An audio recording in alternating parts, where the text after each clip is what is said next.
یہ جو پچھلا خطبہ ہے اس کے حوالے سے سوال جو یہ پوچھتے ہیں کہ رسول کریم صلی اللہ علیہ وسلم نے ایک شخص سے ایک اونٹ خریدا اور اسی پہ سوار ہو کے حضور صلی اللہ علیہ وسلم مدینہ واپس تشریف لائے.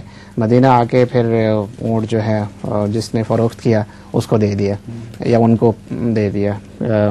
تو اس کام کے پیچھے کیا حکمت ہو سکتی ہے؟ یہ سوال کرنے والے نے پوچھا کہ یہ عظیم حکمت کیا ہو سکتی ہے؟ جی حضور صلی اللہ علیہ وسلم نے خریدا پھر واپس دے دیا.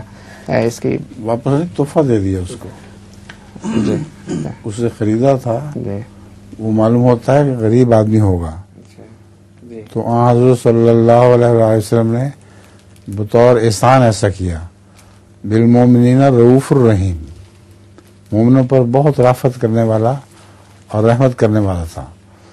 تو معلوم ہوتا ہے وہ شخص غریب تھا، اسے اونٹ تو خریدا اور سواری بھی کی اس کی. جب وہ واپس آنے لگا تو فرمایا یہ اونٹ بھی ساتھ دیتے جاؤ.